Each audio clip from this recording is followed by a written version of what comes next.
Hey everybody, hope you guys are having a great day today. My name is Jonathon Coddington. I'm the offensive coordinator and quarterbacks coach at Concordia University, here in Ann Arbor, Michigan. And today we'll be talking about, quarterback development as well as getting into some offensive game planning as well. So just to kind of start out and give you guys a little bit of a background about Concordia, here's kind of a snapshot of our campus. So, you can see obviously our football stadium here in the middle, some of our other athletic fields.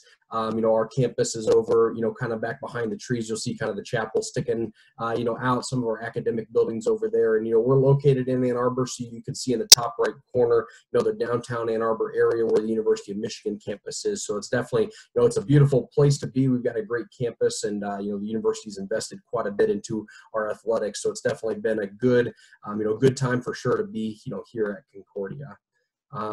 Just to kind of give you a little bit of background too on our football program, we are, Coach Josh Schumacher is our head coach. He's been our head coach for the past 3 seasons. We've been 28-7 over those 3 years and made it to the NAI playoffs. And he's done an awesome job of, continuing to build the program and, put us on a national map as well. And so, here over to the right is our schedule, for the upcoming year. We've got a lot of really good home games this year, and, we'd love to have, anybody come out for those, as well if interested. But it's definitely a beautiful place to play. It's a great college, game day atmosphere, and, we've packed the stadium, and, we've been undefeated at home since 2016, and, within the state of Michigan as well. And so, we're excited to continue, this season with some great support from, fans, people around the area, and family and friends from the university as well.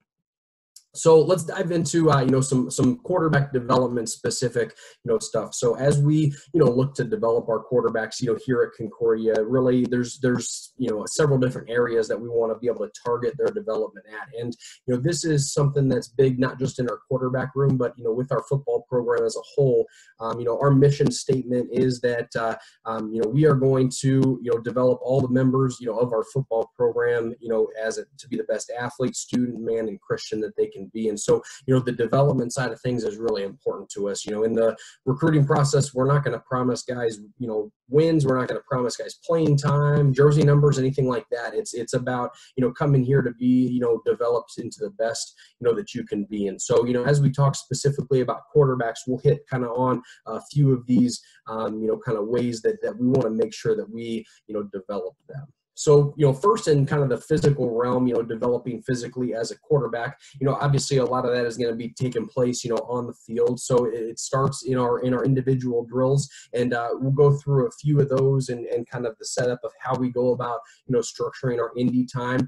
We do some group drills, obviously, every day, whether it's grouping up with the running backs, with parts of the offensive line, with the receivers, to, work various group drills, and then getting into obviously the competitive periods, of Skelly and inside run, and then, of team during practice. So, one of the big things that, we talk with the quarterbacks about is that they've got to, really be able to kind of find what they are able to do. And so during these practice periods, especially as we get into, Skelly and team, and, I really want these guys to be able to try to stretch themselves, try to, make throws and kind of see where their boundaries are, because, there's a lot of times if we would just, kind of tell them, hey, play it safe, you're going to end up getting maybe a high percentage, amount of passes, especially, when you're in a Skelly, a 7-on-7, type situation. It's easy for a quarterback to stand there, check it down every single time, go 8 for 8, and have a really good practice that way. And,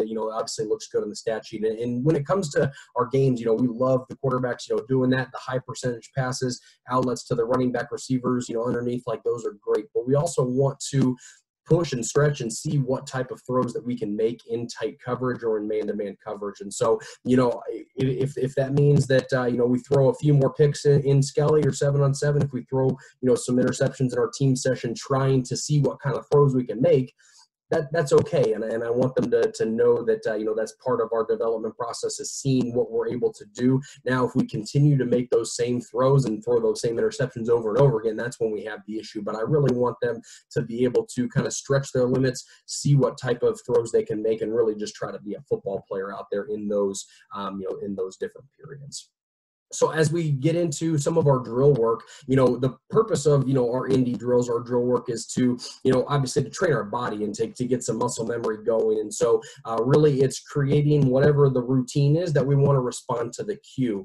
So the cue being potentially, reading a specific defender, taking a snap and a drop on a certain play, whatever the cue that they need to respond to, we want to create a routine of how they go about responding to that and really training their bodies to do that. So here's some of the categories of really the drills that we have, and how we go about, setting up our drills is any type of game situation. We just kind of try to put it in an individual time. We're not going to do drills that don't show up on, game day. We also aren't going to, use a ton of different equipment really in our drills either. It's a lot of times it's just, the quarterbacks and the ball, and we'll occasionally maybe use a bag or a cone or something like that, but really we just want to simulate as many game-like situations as possible. So some of the areas we really focus on, the quarterback center exchange is one of the most important. It obviously starts every play, and I think it's one of the more underrated,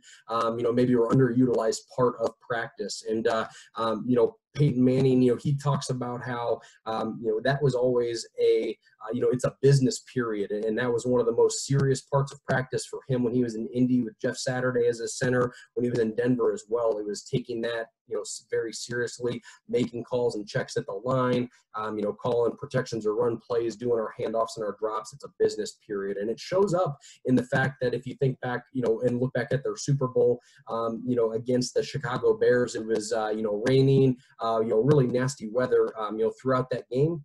The Colts had zero turnovers, 0 fumbled snaps. And on the other hand, the Chicago Bears had 3 fumbled snaps that game. And so, understanding and, how important it is to drill our quarterback center exchange and have everybody take it seriously is, going to be one of the biggest keys to avoid some of those costly turnovers.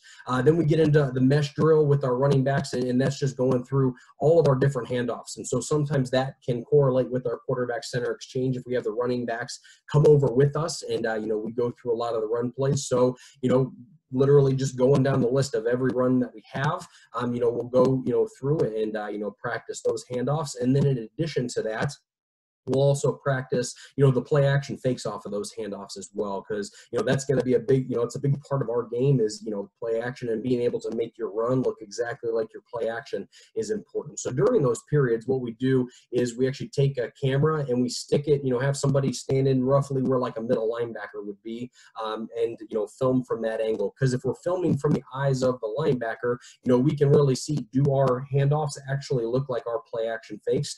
Do the play action fakes actually look like handoffs? Are those looking the same? And if it does, from that angle, we know that we are going to be effective in both of those, things, whether we are faking the ball or whether we're handing it off, because it's going to look the same in the eyes of those linebackers. Then we get into some ball security drills. We try to incorporate that into a lot of different, aspects of some other drills as well. We do some team ball security drills also with all of our skill positions. That's an important part of our game. We have to have perfect ball security, hold that ball high and tight.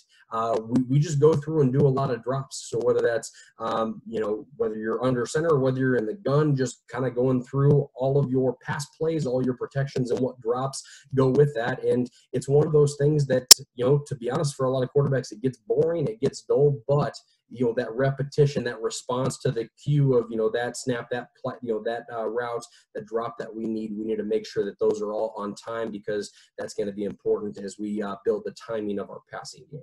Then we get into read drills. Those are going to be both in the run and pass game, whether it's reading option, reading RPOs, doing various reads within our passing game. Then movement and escape drills. So movement within the pocket, escape drills of escaping out of the pocket. Again, it's, going to be training our body to respond to the cue, whether it's a unblocked defender coming off the edge and we've got to be able to move and escape, whether it's interior pressure and we get flushed out, whether it's a high rush by a defensive end and we've got to step up in the pocket, being able to train our body, that muscle memory to create our routine to respond to that cue is going to be important. And then, lastly, we do throw, different types of throws or throw drills, whether that's just with the quarterbacks by ourselves or also that's where we get into, some group drills with the receivers as well, but having very specific goals of what kind of throws we're making. So it's not just standing back and throwing, a vertical route. It's, a vertical route versus man coverage where he is in, a trail technique, vertical route versus zone coverage where we've got to hit that seam behind the linebacker, very specific parts of our throws.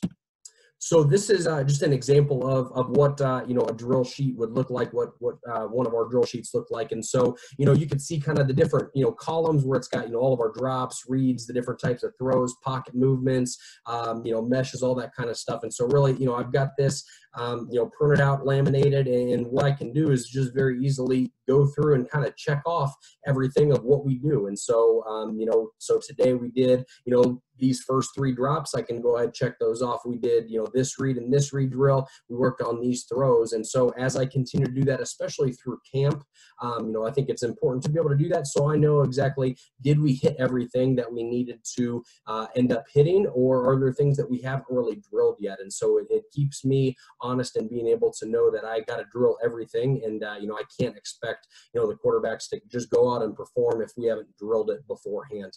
So I really want to make sure by utilizing this, give myself some accountability to making sure I'm hitting everything. Now, obviously, I'll target things a little bit more as we install it. So if today, we're installing our 4-vert concept, we're going to do the read drills and the throw drills that go along with that concept. Or if we're doing our zone read, today in practice, I'm going to work our mesh of our inside zone as well as a read drill, on the defensive end. So also kind of combining it with, what it is, that we're doing that day in team or what we've installed is going to be important as well. But, again, it's just making sure that we cover everything that we may want to, within our drills. So, we mentioned one of the categories of ball security and those drills being incredibly important for us. And at the quarterback position, really there's kind of 5 main, areas of ball security that we talk about with our quarterbacks. The first being that quarterback center exchange, and we hit on how that's a business period. That's an important period. That has to be perfect. One fumbled snap is one too many in a season, and we've got to be able to be 100% on that. There's the ball security of the mesh with the ball carrier. So it's our handoffs, making sure that we are securely handing that ball off and then carrying out our fake. And, if that ball ends up on the ground, that's on us. We need to be able to rep all those meshes out as many times as we can to create that good muscle memory to make sure we deliver the ball perfectly each time. Ball security while we're in the pocket. So, pass play, we're in the pocket, whether it is, just, kind of standing in a clean pocket or moving around within a pocket that's got some things going on in it. We want to keep 2 hands on the ball at all times, obviously, up until we're ready to make that throw and make sure that, as defensive ends are coming around, they're drilling an indie, doing their pass rush moves and going to make a strip sack on the quarterback. And when we carry that ball around with one hand, it's a lot more likely that gets stripped out than when we have 2 hands and we're more secure in the pocket there. So we're big on keeping 2 hands in the, on the ball, as well as keeping that ball up by our chest. We don't want that ball drifting down by our waist. We want to keep it up by our chest because as if it's a situation where we are getting hit, we do have traffic around us, that ball is secure to our chest. We're not going to fumble that ball. The next one is exiting. And then, while we're outside the pocket, whether it's on the move, a designed, rollout pass, or whether it's, we just escaped and, we're kind of in a scramble situation. Again, very similar things, keeping 2 hands on the ball, making sure that, we keep our eyes downfield. We're talking about all that, but specifically with ball security, kind of the same points of 2 hands on the ball. Don't let that ball drift down by our waist. Keep it up by our chest, and making sure that we're aware of, if we exit the pocket, we kind of need to stay on the move the majority of the time because there's going to be all those pass rushers are now coming after us. So we know that if we set up, we've got to get rid of that ball right away, or we're, jeopardizing taking a hit in the back and that ball popping loose. So exiting outside the pocket. And then the last one is the location of the pass, which is obviously, not a fumble issue, but more of our interception issue. And so we work that obviously within a lot of our throw drills, making sure that we put the ball on the correct shoulder, of receiver when we're running curl routes, hook routes, stop routes, things like that. And so making sure that we have great location to our pass aids in ball security. So number one priority is we still have the ball the next play. So we need to make sure that we keep that ball secure.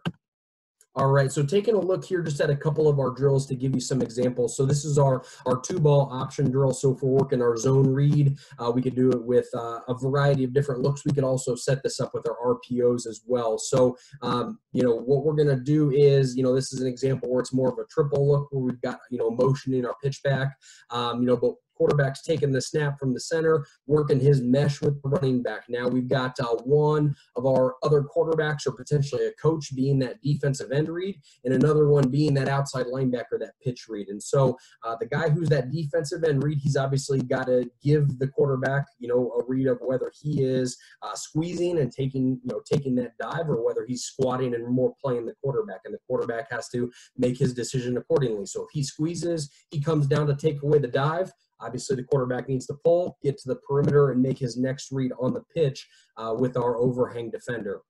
If the Reed, who's that defensive end, is playing the quarterback, obviously we give that ball. We have that defensive end, that read guy, then flip him another football, and he goes and makes the pitch read. That way we still get that, that action in that rep as well. So one of the biggest things that, we have to harp on and make sure that we coach up is not necessarily the quarterback who's getting the live rep, but it's these guys who are playing the defensive end and the overhang to make sure it's as live of a rep as possible. And, we want to, we go through and we watch, okay, how does the upcoming opponent play our zone read? We need to be able to give that look. Are they guys that are charging the mesh and coming right at the quarterback? Are they guys that squeeze it down? Do they shuffle and stay square? How exactly are they playing it? And we want to be able to mimic that defender's movements. Here's an example of a read drill in our passing game, so our smash concept. So when we run our smash concept, we've got hitch by number 1, corner route by number 2, number 3 as a seam route. So we're primarily reading the corner for that high-low on the hitch to the corner route. And then the safety is kind of our secondary read, where if he's really squeezing that corner route in like a cover 2 look, then we can kind of come back inside to our seam route in there. So again, very similar. We'll have the quarterback go live. We want to make sure that he is treating it like a live rep, where he's making the correct protection call, going through his cadence, making his correct drop, and then reading the defender that he has to do. So whether it's another quarterback at those positions, whether it's a coach standing there, but again, coaching up those guys during that drill is almost as or more important than coaching up the quarterback who's taking the rep, because we want the guy who's playing the corner to play a similar technique to what we're going to see. Are we seeing a heavy cover 2 team where he's playing a little bit harder on the hitch? Are we seeing more of a cover 3 team where he's just going to be bailing? Do they play man coverage? Do we play a team that plays some sort of like a 2 read or palms coverage where he's going to kind of play in between, baiting the quarterback one way or the other? We want those guys to make it as live of a rep as possible for our quarterback that's taking the rep. Now then we try to combine as well some of this with some pocket movements too. So we may throw a rusher in there, make the quarterback step up or slide to the left or right as he makes this read, and just kind of stack concepts or stack ideas on top of each other as we go. But early on in camp, we'll just start with the read drill and then kind of build from there throughout the season. And then here's an example of a throw drill for us. So if we talk about our seam route, so whether it's our 4 verticals, we're throwing the seam route, it's going to look different versus man and zone. So we'll start out, throwing the seam route versus zone. Quarterback, again, has got to call out the protection, the cadence, make the drop. We may have a pop-up dummy, a trash can. Maybe I'm standing there kind of as that black circle. And as soon as he gets to the top of his drop, we release the receiver, behind, kind of in that window behind the backer. And we've got to throw that ball on a line between the linebacker and the safety. So practicing making that seam route versus zone coverage on time. Then we may go to, this seam route versus man coverage, where, it's definitely a very different type of throw. So, again, versus all kinds of man coverage, your throw can be different versus, cover 0, cover 1, 2 man, but working those different types of throws. So maybe it's, the defender's in trail, position, we need to put that ball up and over the top. And so, whether that's, a coach, a dummy, a trash can standing there behind him, going through our correct cadence, protection, take that drop, we put that ball up over the top. So if we have no safety help, we can give it more air and let the receiver go get it. If we do have safety help, this needs to be a little bit more on a line, especially if it's cover one, and we're throwing that, we need to, keep him away from the safety. So really, in addition to going through this and making that throw, where does the quarterback's eyes need to be? If we're in a cover one situation, his eyes need to be on that safety, really looking him off to the opposite side and then coming back to throw our seam. So those little details of things that we go through with these throw drills are going to be important. All right, so moving to kind of our mental development. So the learning progression of our quarterbacks, and we try to treat, as much as we can, and there's a lot of correlation between being a teacher and being a coach. Really, you are the same thing. When you're a coach, you are a teacher. And so just like we've got a learning progression in the classroom, we've got a learning progression here on the field. And with, with our quarterbacks as well. So it starts with, when we're installing our playbook presentation. Everybody's got the playbook. We look at the diagrams. We talk through the reads, the steps, the drops, all that kind of stuff. That's kind of the very base. We've got to be able to get it on paper before we can understand it in any other way. Then we go to video, watching some video clips. Some guys can learn really well just from looking at the pictures. Some guys need to see it on video for them to really grasp it and understand it. Then kind of the next step for us is the player teaching it back. So whether it is asking pointed questions to get them to, answer, whether it's pairing guys up and having them teach it to one another, or having one guy come up and teach it in front of, the group in our meeting. We want to have them teach it back. As you teach, you end up grasping it a lot better and learning it really well. Then we'll walk through it. So a lot of times we'll take part of our meeting time and spend that in the classroom, and then we'll go, just right outside and kind of walk through the drops, walk through the reads, walk through the routes with the receivers to kind of see it in a live action. Then we go to like a group on air drill where it's, maybe that's a pre-practice drill for us where we're just kind of repping through plays on air. Then the next step in that learning progression is doing a read drill. So as we go through our various installs, it's important that we do those read drills like we saw with the smash, with the zone read. We want to go through that read drill before we get to the reps live versus the defense, which is kind of that last part of the learning progression. So when we, spend time in the classroom or with our meeting time with our quarterbacks, a couple notes and kind of points that I make sure to do for each one is first kind of setting an agenda and either printing that out and giving it to the quarterbacks or writing it up on the board. I think that that's important just to give them an idea of, okay, here's what we're going to be covering today. And, it also helps them to stay a little bit more engaged as well and not, kind of be, okay, when is this going to be over with, type deal. I think it's important as well too, if you've got a meeting that's going to be longer than probably 20 minutes, build in some breaks during that time too, because the attention span of our kids is not going to be able to sit there for an hour and a half to be able to just kind of take notes and watch video and do that kind of stuff. Breaking it up, doing some different things is going to be important.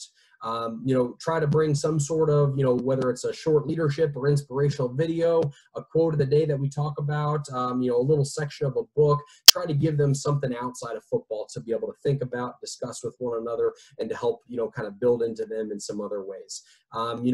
Throughout camp, especially at the beginning of the year, I have all my quarterbacks do a presentation on themselves to kind of present it to the rest of our position groups so that they can kind of get to know one another. What are some important things in their life, their family, their background? What are they, enjoy? What are their goals? All that kind of stuff. We may do a hot seat where we put a guy up and anyone can ask any question. Other ways just to get to know one another. I think it's important.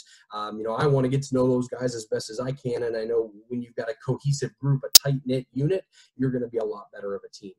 We try to bring in some sort of competitiveness to our meetings as well, whether that's like a timed quiz where, give them a sheet of paper with 10 plays to draw up and you've got 4 minutes to do it. Go set the timer up, play some music, who gets it done first. Doing Kahoot, some quizzes online, where they kind of, use their phone, go in, answer questions, doing whiteboard races, one-on-one, try to, add in some sort of competitiveness to that meeting. And those are good things to be able to kind of split up, some of that, agenda, whether it's you do part of an install, then do a time quiz, part of an install, do a whiteboard race. That can kind of break up, a mundane, routine or something like that of a meeting. Then we do what we call checkers, which very simply, I just take a set of checkers, a set of wooden checkers, and with a permanent marker with a Sharpie, I write all the positions on each of the checkers, both offense and defense. And so whether it is in a one-on-one setting where I'm going with a, with the quarterback, or two quarterbacks kind of going against each other, just line up the checkers in the formation. One guy controls the offense, one guy controls the defense, and talk through kind of, okay, here's the play, here's the read. If the defender does this, here's what I do. If this happens, here's where I go. And it gives them kind of a next level, discussion with one another, or, with me on what it is that they're thinking and how they're processing going through those plays and reads. I try to show as much NFL or, college film as possible too, especially if, we've got a similar concept or it's something that relates really well. So whether that's something from the playbook or even just some of our techniques, our pocket escapes, our movements, the types of throws, bringing in that NFL film, here's an example of, this quarterback doing that same throw that we're asking you to do, or here's an example of, this team reading it out how we do, just to give it a little bit of validity to what it is that we're doing. But also, as they, kind of see those teams and those guys, it's like, okay, hey, if Tom Brady does this, obviously it's a good thing for me to be able to do as well. We try to go through as many game situations and just increase the football IQ of our guys, also. So we talk through that. How is it different? What are times where we, it's okay to take a sack versus it's not okay to take a sack? When do we need to, get out of bounds or not? Talking through some game situations to make them as smart as they can as football players. And then, kind of share with them, okay, we film our drills from practice. Where do our drills show up on our game tape? So using examples of, okay, here's an example of our pocket movement drill that we talked about where we had to step up in the pocket and then escape, outside. And here's where it showed up in the game where, last week, we had an end rush. We stepped up, kind of got flushed out of the pocket and made that throw. So giving some validity to those drills of how they show up on tape. And then lastly, just always asking questions during the meeting to quiz them and have them teach it back. So maybe sometimes I'll just ask for volunteers or say, hey, ask a question, let them raise their hand and answer it. But a lot of times you'll get the same kid over and over answering it. And so, I'll call out specific guys and say, hey, Brady, what's the answer to this question? Or hey, Garrett, what's the answer to this question? And kind of go from there just to keep them on their toes and engaged, and also make sure that, you're checking for understanding during that time, just like you would do, as a classroom teacher. Then lastly, leadership development, is definitely a way that we want to be able to develop our quarterbacks. So, talk about something that's reward-based leadership versus responsibility-based leadership. And what, we can kind of have two different motivations maybe of why we want to be a leader. And someone who sees it as reward-based leadership sees I'm in a leadership position as a reward based on what I've done. And basically I've made it. So, hey, I'm a CEO now. I'm at the top. It's because of all my hard work and I'm good now. I'm the leader. That's my position. It's my reward. As the starting quarterback, I worked really hard to get to that. Now I'm the starting quarterback. I'm good. This is it's my show. This is my reward for my hard work. Or we can look at it as what's our motivation to responsibility-based leadership. I'm not just the CEO and I get to sit at the desk and, kind of do nothing. I'm responsible to execute everything in this company. Or as the starting quarterback, I've got the responsibility to make my teammates around me better, to be able to make our offense go and to be, make everybody else the best that I can. And so, I think that there's a couple different motivations to why we want to be a leader, and to help, our kids understand that obviously we want to have them have a responsibility, based motivation to leadership, that when you're in a leadership position, it's a burden on you. You've got that responsibility of the people around you to serve those people, to be able to serve your teammates and to be able to make things go, not just, hey, I'm the leader, everybody needs to cater to me.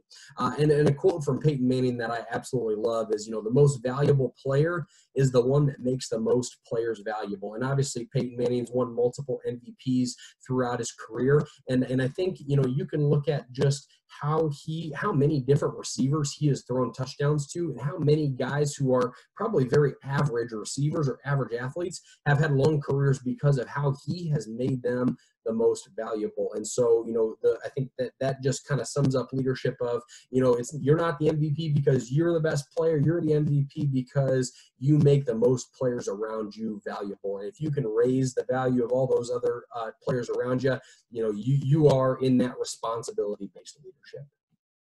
We talk with these guys about how to be a great communicator, obviously being quick to listen, slow to speak, make sure that we're actively listening. I think an important part is just being yourself, when you speak, and understanding that your tone, your body language, it communicates, things even without words. And so, while you're out on the field, just how you stand, how you act, you're communicating to your teammates. So we need to be confident, we need to be poised, we need to be calm, and just communicate those things with our body language. But obviously, as you step into the huddle or up to the line of scrimmage, you need to be able to be a great communicator there too. So here's some of the ways, we talk about how do we communicate and where do we communicate within our practice and in games. We want to tell our quarterbacks, you need to be able to heap praises on your teammates and try to be as specific as possible with it. Not just, hey, good job, but hey, that was a really good block. That was a good catch and run. You did a good job of getting upfield right after you made that catch. Having very specific praises, and do as many of those as you can for your teammates. Also, to speak as a visionary. You are, what is at stake in this situation? You are, moving this forward. You are carrying out our vision there. You've got to be able to speak as a visionary and say, hey, guys, this is, we're about to step into a drive that we need to put this ball in the end zone to tie this game up, to go into overtime. Our season is coming down to this, to be able to see as a visionary of the magnitude of this situation, but also to be able to be calm in that. And it's not, we're not jittery, we're not doing anything like that, but just to speak vision into, those guys, and speak to keep everybody involved and engaged. If somebody, you could tell by body language when someone feels a little bit left out, when they're down, when they are hurting, being able to get guys back involved, get guys back engaged is going to be important. And then challenging the teammate to continue or to push forward, when it's a rough day, when they just had a drop, when they just missed a block, like, hey, I know that you have the ability to do this and to do it better, and to be able to challenge them, not in a way that tears them down, but in a way that speaks life and speaks vision into them and is able to help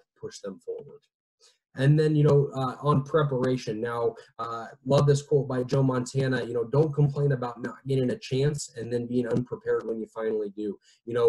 Obviously sitting as a backup or not getting much playing time as a young guy, that can be hard. And a lot of times that can lead to, unfortunately, some complaining. But, I love this quote because it's, you've got to be able to prepare while you maybe are not, on the field or not in a situation you want to be, because you will finally get that chance. And when you do, you better be prepared. And so talk about preparation in the sense of being prepared for games. Obviously, we need to be prepared for practices, for meetings, for everything. And so, being able to help them develop a mental checklist of what do I need to do to get myself in the right mind space for the next couple of hours. That helps to block out some other distractions to get them in the right frame of mind. So that means for maybe 15 minutes before practice, don't sit in the locker room on your phone going through Twitter and Instagram. Put that phone away. Begin to visualize what it is that you need to execute in this practice. Hand them the play sheets and give that to them of, okay, here's what we're going to be going throughout our team in our 7-on-7s today.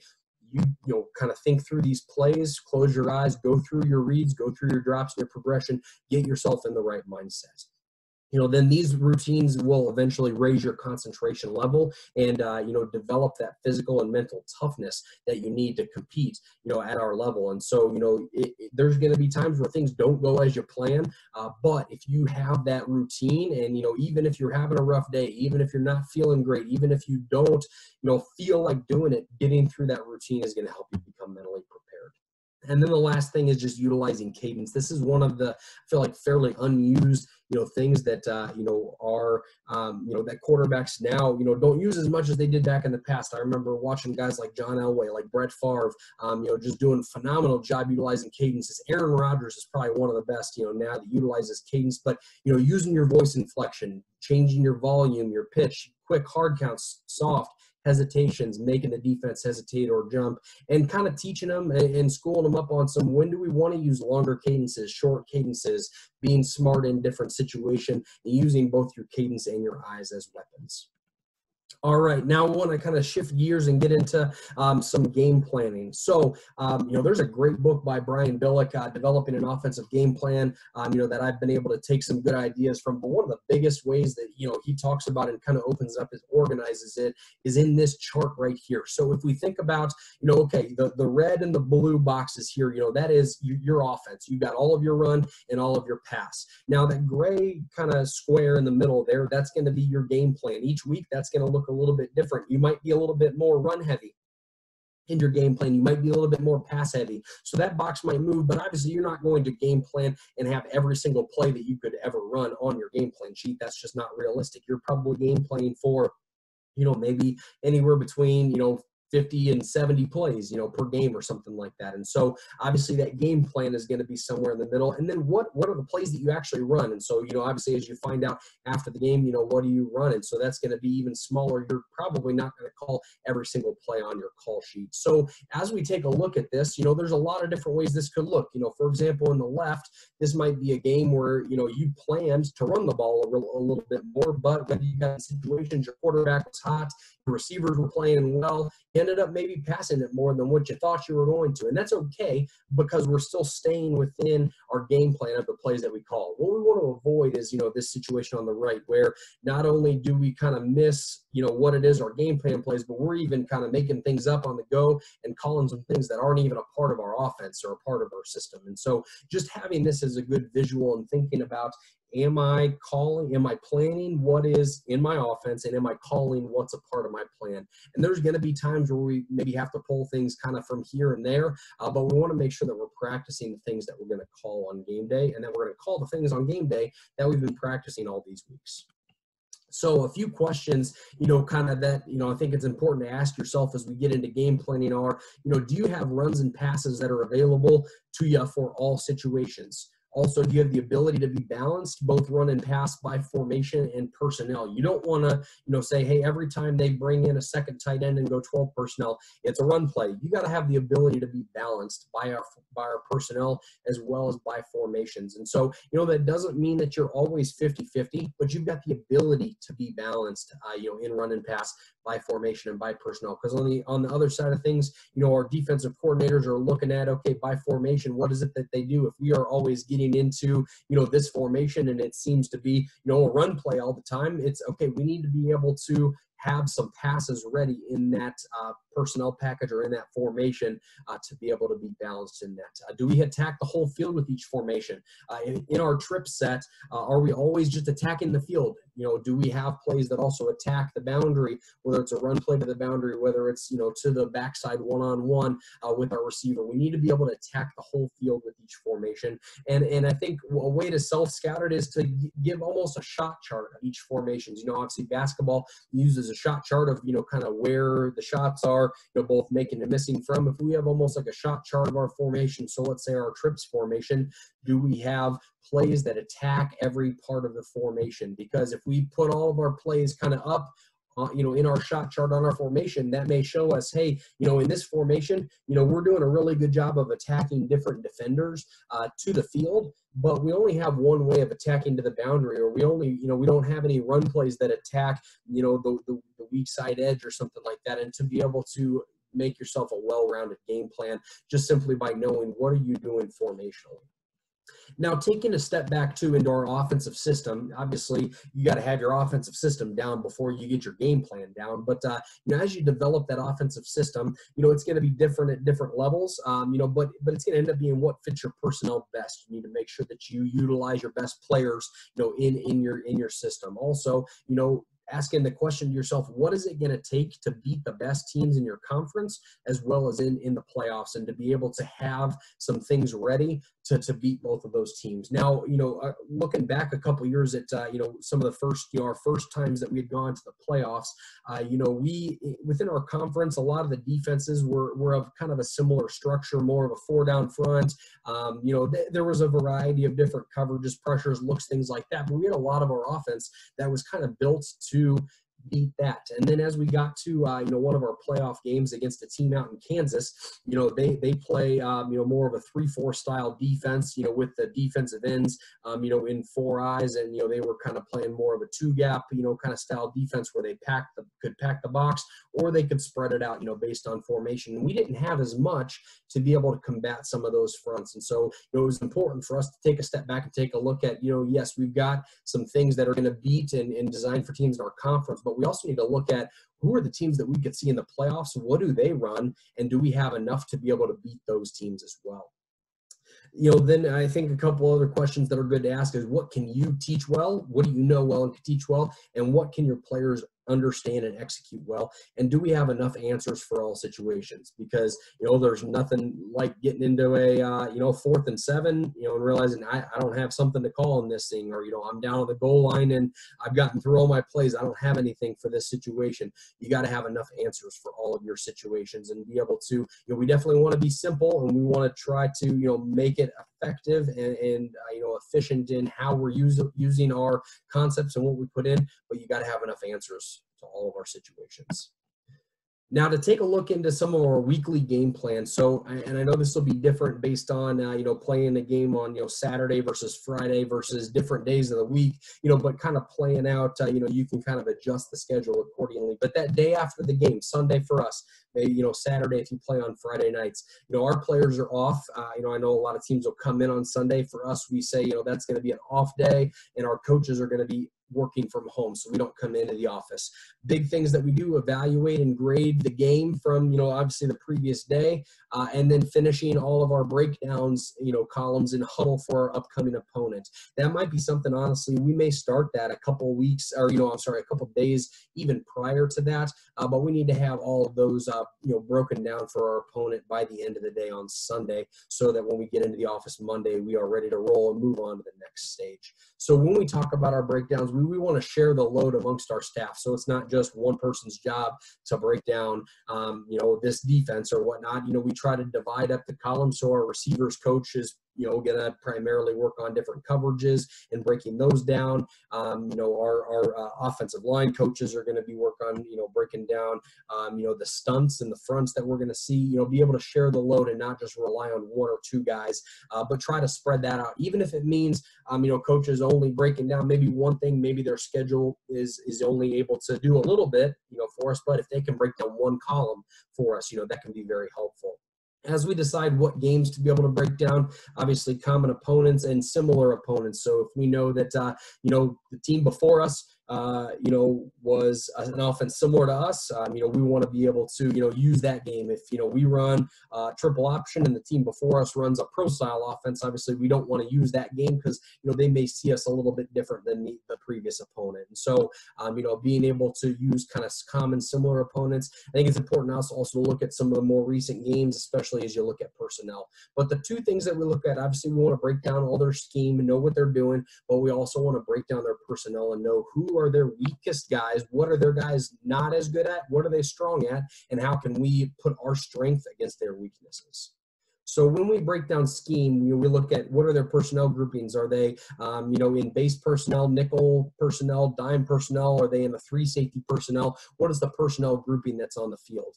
What's the defensive structure? Are they a 3-4 defense? Are they a 4-3, a 4-2-5, a 3-3 stack? What's kind of their general structure of their defense? What's their box? Because even within, a 4 down front, are they in a 4-2 box? Are they in a 4-3 box? Does that change based on our formations? What's their fronts? Do they set over to the tight end? Do they go under? Do they set it more to the field, to the back? We want to put in the front for each of the, plays that we see to be able to run a report and break that down. What are their stunts?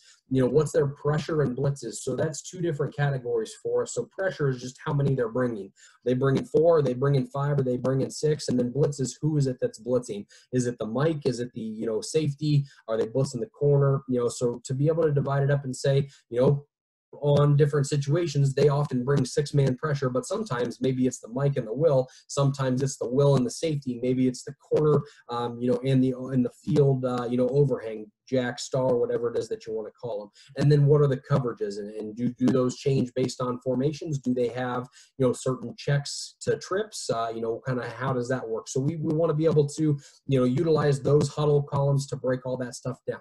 Then as we take a look and break down more personnel, who's their top blitzer? How do they play their corners? Do they play them aggressive? Are they pressed? Do they bail?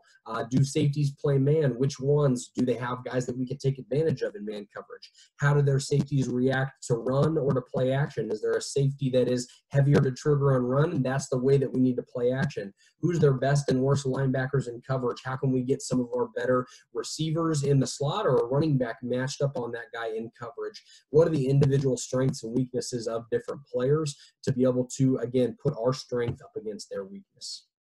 So then on Monday, the next day, you know, we're meeting with our players, film review from the previous game. We've got a light practice. We want to prepare our scouting reports during, you know, the day. We go through and kind of break down the defense by formation. So let's put up our trips formation here. How do they, you know, what do they structure the front?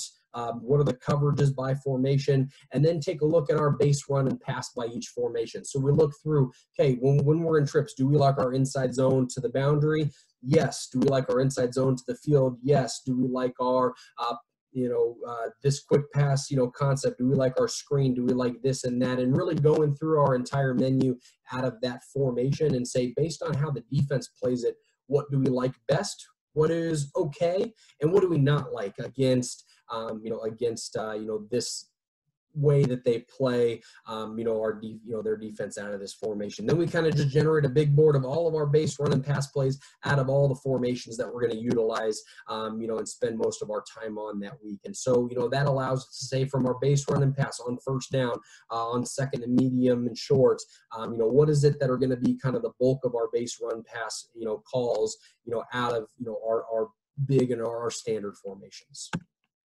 Okay, then Tuesday we get into, focusing, in practice-wise on running those base run and pass versus all the various fronts and blitzes and coverages that we're going to see based on what it is that our, kind of what we're seeing based on film, from formationally from our defense.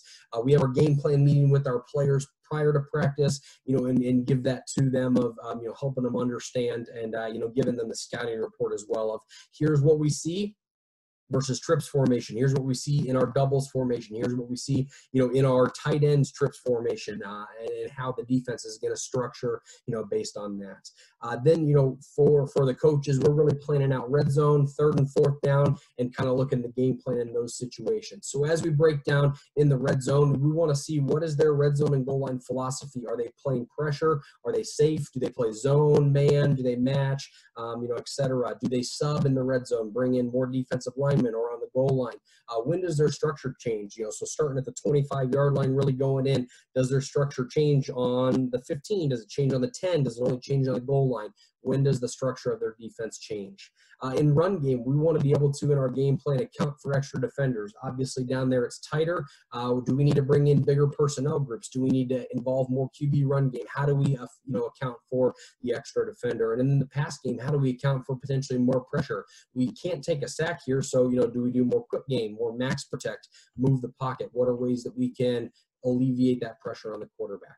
Some red zone notes that we especially share with our quarterbacks are the quarterback's ability to throw the ball away is a lot better in the red zone than anywhere else, because not only are we able to throw it away to the sidelines, but throughout the back of the end zone. And we can throw it away over the head of a route, in the end zone while we're in the pocket and not get called for grounding. So that's important to know. We cannot take a sack, especially in the high red zone, because that may kick us out of field goal range. So we got to understand what's the field goal range of our kicker, and also understanding that down there's a higher chance maybe that we could go for it on fourth down. And so, we don't need to try to force something on third down. We can take something underneath, get it a little bit closer, and know that we have 4 downs potentially, because even if we turn it over on downs there, they've got 90-some yards to drive, as opposed to, kicking it off to them. So that could be a good time to be able to go for it on fourth down.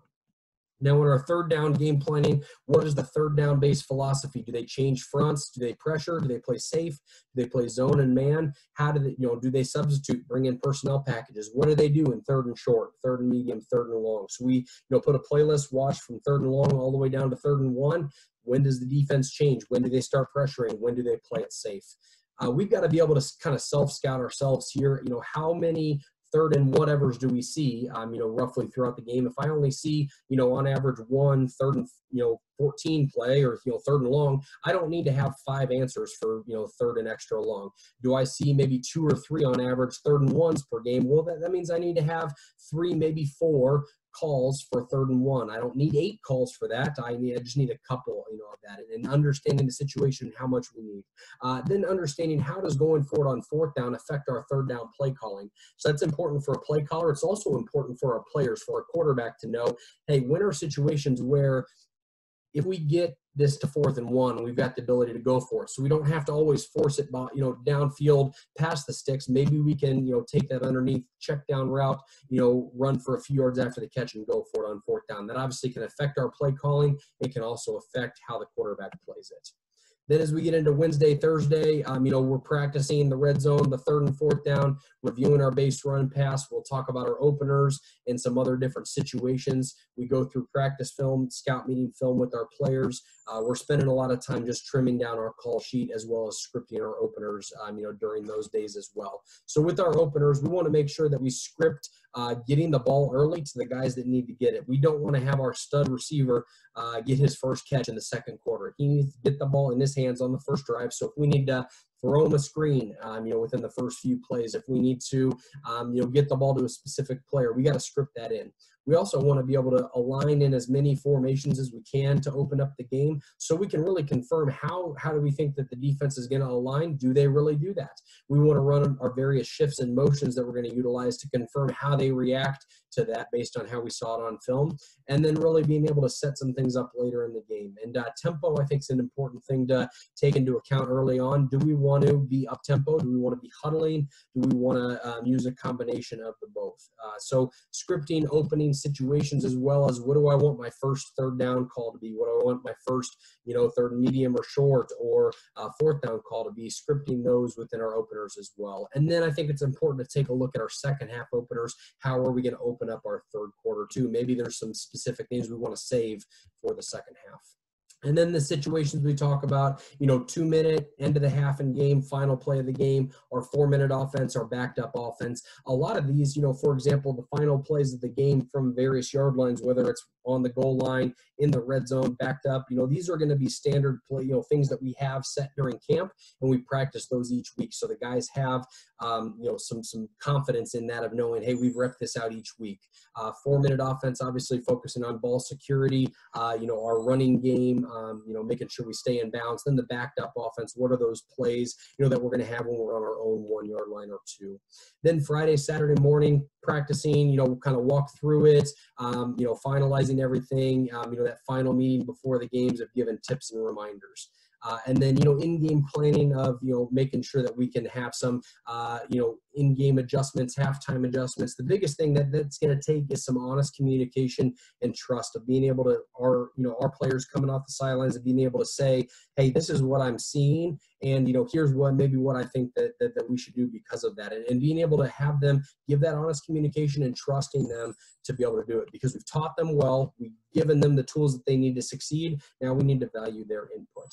When we organize our game plan, we do a lot of it within Google Sheets and then on Huddle playlists. And so those are some big ways that we utilize. You know, I would definitely be happy to, you know, if you reach out, talk with you a little bit more about how we utilize Google Sheets and some of the formulas to script out our practices. And we've got a really good way to be able to do that. And then kind of the final notes, you know, on game planning that we have. As a coordinator, I think it's really important to involve everybody in your game plan and make sure everybody has a voice and can be heard. Your assistants, your players, they've got ideas. If you don't value and at least listen to them, maybe you don't use everything, but, you know, being able to listen to it, give it an honest, you know, thought and communicate to them why we are or aren't using it. And then as an assistant, you know, I think it's really important to make sure you give everything that you have, regardless of whether it's used or not. You know, you can, you know, I think definitely feel hurt sometimes when you put a lot of time and effort into something and then it doesn't get used. But understanding that, you know, at the end of the day, the coordinator has to make those decisions, and there might be reasons why or why not he may want to use something, but you can't hold back and say, well, I'm not going to give it everything I have because what if it doesn't get used? You know, you can't think like that. You need to be able to give everything you have regardless of whether it is getting used or not.